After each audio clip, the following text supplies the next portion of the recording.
The briefing room was awash with tension that was thicker than spilled motor oil. The flickering holograms cast a long, grotesque shadow of star charts filled with warnings, red triangles, and menacing hazard symbols. Eden, the planet we dared to reach, pulsed like a malevolent star, the only splash of vivid green on the otherwise cold, black navigation map. "You know the protocol," Admiral Owens said. His voice, normally a booming baritone, was an unconvincing rasp in his throat. "The Council's banned expeditions to Eden for a good reason. Do you understand the gravity of this mission, Captain Ramirez?"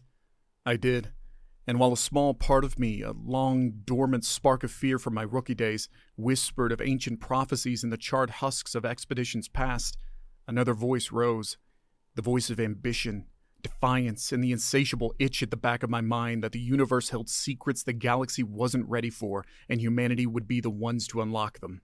"Understood, sir," I replied, my voice steadier than I felt. "Eden is classified as uncharted and unexplored. Any prior expeditions are considered apocryphal, and the potential gains outweigh the hypothetical risks." Behind me, my team shifted. I knew their minds echoed mine, a mix of apprehension and thrill-seeking bravado. Anya, our xenobiologist, was practically salivating, her eyes locked onto the planet's data feed like a predator. The rest? Well, they'd signed up for this insanity, hadn't they? The Admiral sighed. "Very well. The Council expects this to be a milk run. Probe, scan, report, and retreat. But if something goes wrong out there, Ramirez, you leave no one behind. You get your crew home safely. Is that clear?" "Crystal, sir," I answered, meeting his aged eyes levelly. I walked out of the briefing room knowing that none of the Council old-timers expected us back, but that sat just fine with me. Humanity wasn't in the business of retreating, not when there was an entire world ripe for conquering. Our ship, the aptly named Ulysses, sliced through real space like a scalpel. The slipstream hummed with restless energy. It mirrored our own pent-up anticipation. 4 days of FTL travel left us jittery as caged beasts, itching for the thrill of ground beneath our feet, even if that ground was likely teeming with things that wanted to devour us. Yet, as Eden loomed larger and larger in our viewports, there was no doubt, no hesitation. We were here, and by the void we would see this mission through. "And bio readings are off the charts, Captain." Our pilot, Lieutenant Harris, whistled as he zoomed in on a specific region. "It looks like a damn rainforest, but those energy signatures don't match anything in the database." Anya was plugged into the sensor feed, frantically sifting through the data. "It's the sheer density," she muttered, more to herself more than us. "Each life form, if that's what they even are, is overlaid, symbiotic. It makes my head spin just trying to isolate one signature." The bridge fell silent as we watched Eden spread out below, a riot of emerald green laced with phosphorescent blue rivers. Even from orbit we could feel its untamed power, a pulse that matched the excited thrum of my own heart. "All right, people," I addressed the crew, the adrenaline of imminent action coursing through me. "Saddle up and strap in, we're going down." The descent was rough. Atmospheric density readings had proved woefully inaccurate, the air thick as soup and our shuttle bucking like a spooked stallion. Anya swore a string of curses that would make a hardened drill sergeant blush, while Harris wrestled with the controls with a manic grin. Then came the landing, or rather the crash landing. A giant, grasping vine, thick as a redwood trunk, snagged our shuttle out of the sky and sent us careening into a clearing of impossibly tall trees. "Everyone alive?" I barked into the comm as the world stopped spinning and my ears stopped ringing. Groans and a few colorful confirmations were music to my ears. "Miracles do happen," Anya said, her voice shaky but the fire still burning in her eyes. "Let's make this trip count." The hatch hissed open, and for the first time, human boots touched the soil of Eden. Eden was nothing short of an alien dreamscape. The air hung heavy with humidity, saturated with vibrant scents that pricked at our senses like 1,000 exotic spices.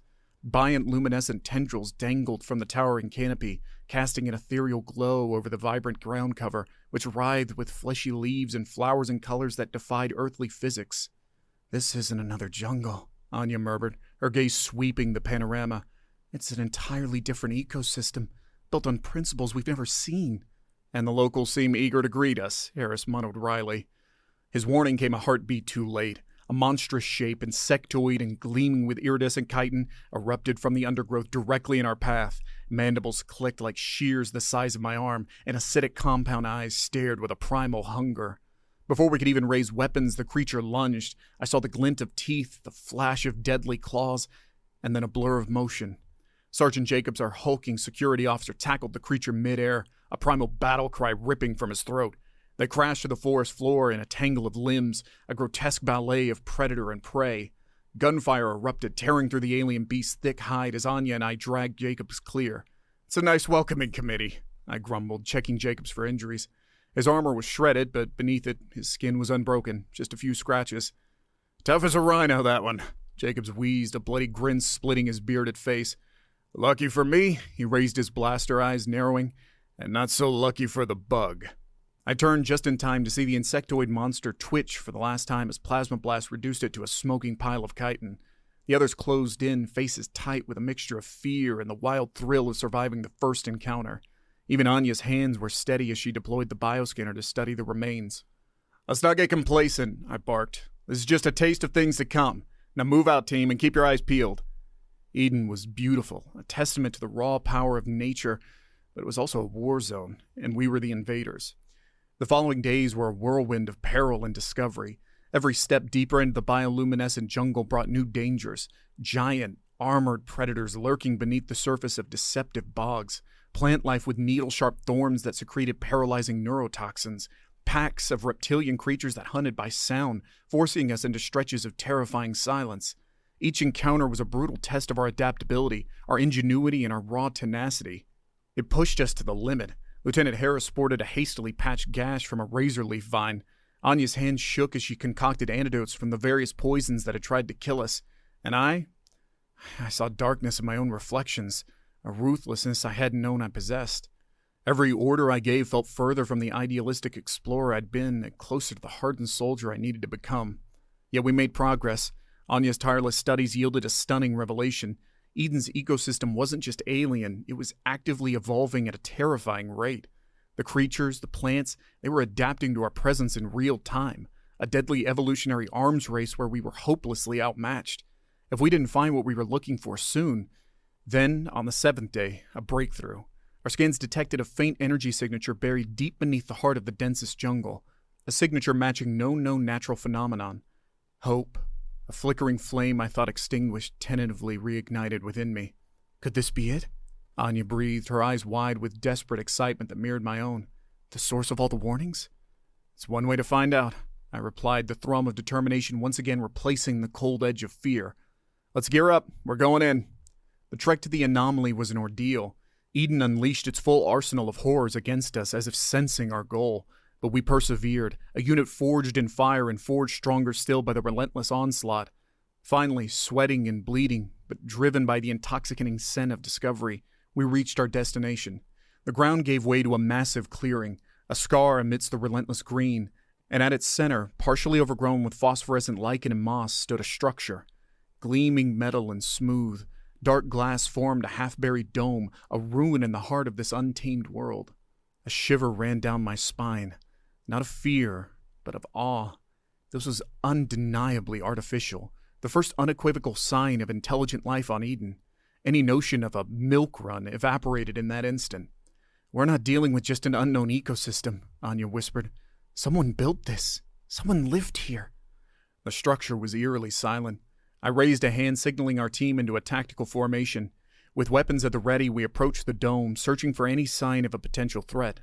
Nothing. No life signs, no movements, Harris muttered, his voice tense. Doesn't mean it's empty, I warned. I tapped my comm unit.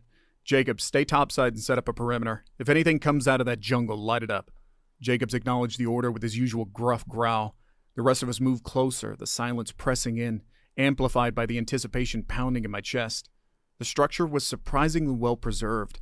We found what must have been an entrance, a section of smooth metal that slid aside with a mechanical sigh that hadn't been heard in, well, who knows how long. Beyond lay darkness, the yawning maw of an ancient mystery. I flicked on my helmet light, its beam shattering the gloom. The interior of the dome was a stark contrast to the wild world outside. Corridors built in sleek, clean lines, their floors littered with debris and their walls covered in faded symbols, a language indecipherable to ours. The sense of something long gone, something hauntingly familiar, hung thick in the air. Anya, sensors? I asked, the eerie quiet pricking at my nerves. Nothing alive, but there's an energy signature. It's faint, but incredibly dense. It's coming from further in, she said, already tracing a path deeper into the belly of the structure. We followed, my own caution overridden by a sense of destiny, a feeling that Eden had been leading us here all along. It was as if the planet itself whispered to us, a siren song we couldn't resist. The deeper we ventured, the sense of desolation giving way to the distinct signs of something not abandoned but destroyed. Scorch marks marred the walls, sections of the corridor lay collapsed, and the debris changed from dust and forgotten detritus to shards of what must have been advanced technology. Whatever happened here, it wasn't peaceful. The energy signature pulse grew stronger with every step, guiding us like an unseen beacon. Finally, we reached the heart of the structure, a vast circular chamber bathed in a soft, ethereal glow. Anya gasped, her scientific mind overwhelmed by the impossible sight. By the laws of physics, she trailed off, her hand brushing against something invisible. It rippled, responding to her touch with tendrils of vibrant light. An energy field. Harris breathed, his weapon lowering slightly in awe. Floating in the center of the field was the source of it all, an orb of shimmering, pulsing energy. It was both beautiful and terrifying, a nexus of power far beyond our comprehension. Each pulse ripped through the field, through us, touching something primal within me, a feeling both alien and utterly familiar. Whispers started at the edge of my mind, fragments of images, emotions, a sense of overwhelming loss, and desperate warnings. Suddenly, the orb flared, the energy field surging. Anya cried out, thrown back against the wall by an invisible force. My ears rang, my vision blurred, and the whispers turned into deafening roars. I stumbled, my knees buckling as a terrible understanding wormed its way into my consciousness. "Captain!" Harris's voice seemed distant, panicked. "Something's not right." But I knew. The warnings, the reason this place was forbidden. Eden wasn't just hiding incredible resources. It was a prison, and we had just broken the lock. My vision swam, the world spinning into a vortex of light and chaos. Anya's frantic shouts faded as I fought the overwhelming force bearing down on my mind, a relentless psychic maelstrom. Images flickered before me, a civilization impossibly advanced, gleaming spires, and something monstrous, a writhing mass of shadow and malevolence. Its unfathomable hunger clawed at my sanity, threatening to consume me entirely. Then, like a thread snapping, the voices in my head cut off. I gasped, collapsing to my knees, my chest heaving as if it had just run a marathon. Harris was next to me, concern etched across his face, while Anya scrambled to her feet, her eyes blazing with a mix of horror and fascination. "What was that?" she whispered, her voice trembling slightly. I rasped, my throat raw from silent screams. "We just released the very thing Eden was meant to contain." The dome shook, a mournful groan echoing through the ancient structure. The energy field surrounding the orb flickered, pulses of darkness now intermingling with dazzling light. I scrambled to my feet, my heart pounding. "We need to warn the council," I barked into my comms. "Jacob, status report, come in!" Static. Nothing. Fear constricted my throat. Eden had cut us off. We were utterly alone. Suddenly, the air crackled and the orb pulsed with blinding intensity. A tendril of pure shadow snaked out, writhing across the floor, extending with unnatural speed towards us. "Weapons fire!" I roared, regaining my composure. Blaster bolts streaked across the chamber, blasting chunks out of the shadow tendril, but the monstrous appendage reformed almost instantly, continuing its relentless advance. Another tendril shot out, this one aiming for Anya. She barely dodged, her face pale with terror. It's sentient!" she cried. "And it's hungry," I muttered grimly. "Retreat! Fall back to the entrance!" Staying to fight was suicide. Whatever this creature was, we were no match for it. Somehow, against the odds, we had to get this information out. Humanity needed to know what we had unleashed. Retreat turned into a panicked scramble. The once empty corridors of the structure now writhed with tendrils of darkness, the monstrous entity surging from its prison with impossible speed. We fired wildly, more out of desperation than hope, as the shadows snaked around our defenses, snatching at our legs and weapons. Harris yelped, dragged down by an unseen force, and only a well-timed shot from Anya searing through the gloom saved him from being consumed entirely. "We're not gonna make it!" Harris shouted over the deafening roar of our blasters and the inhuman screeching that filled the dome. He was right. The exit seemed impossibly distant, the tendrils closing in, faster, relentless. My mind raced, searching for a miracle, a sliver of hope. And then I remembered. "The energy field," I gasped out. "Back to the chamber!" If this thing was born of energy, maybe the field could contain it again, at least long enough to buy us precious time. We swerved, a desperate gambit against the encroaching shadows. Harris limped beside me, his face streaked with a grime and a fierce determination mirrored in my own eyes. Anya, despite her trembling hands, never wavered. Her scientific curiosity battled alongside a newfound will to survive. Reaching the chamber felt like a century. The creature screamed in a fury as we darted across the threshold, the energy field flaring in response to its onslaught. For a heart-stopping moment, it seemed to hold back the shadows, buying us a precious few seconds to regain our breath. But only seconds. Cracks spiderwebbed through the field, the orb within pulsed erratically, and the monstrous shadow began to seep through. "Anya, that orb!" I shouted, my voice ragged. "It's the key! Can you shut it down?" She was already racing toward the console, her fingers flying over the unfamiliar glyphs with a speed born of desperation. I could feel the pressure of the creature building against the field, a maddening scratching from beyond reality clawing at the edges of my soul. "Almost there!" Anya cried. Then it broke through. The tendril slithered into the chamber like a living oil spill, a physical manifestation of utter malevolence. We retreated, forming a desperate circle around Anya as she worked with frantic concentration. Harris limped, blaster at the ready, and I stood between them in the encroaching nightmare, my pulse thrumming a death march in my ears. It lunged. Anya screamed. Time seemed to slow, a warped bubble as the shadow whipped towards her. I threw myself sideways, slamming into her and knocking her from the tendril's path. Pain exploded along my ribs. My world tilted and blurred with a sickening crunch. The darkness curled around me, 1,000 icy whispers seeping into my mind, promises of oblivion and despair. I fought to hold on, to cling to the fragments of my sanity as blackness threatened to consume me. Distantly, I heard Anya's horrified shout, the roar of Harris's blaster. Then, a blaze of light. The dome shook, the creature roared in agony, and the shadows receded with a hiss like steam venting. "It worked!" Anya cried, her voice a sob of release. I blinked, spots dancing in my vision. The energy field crackled around us, holding the writhing tendrils at bay, but the orb within spasmed violently, spewing arcs of chaotic energy.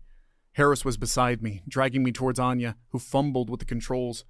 "It's overloading!" she shouted over the cacophony. "We have to vent the energy or the whole structure will go up!" "How?" I rasped, my fractured ribs stabbing with every breath. "Manually!" She gestured wildly to a network of conduits snaking across the ceiling.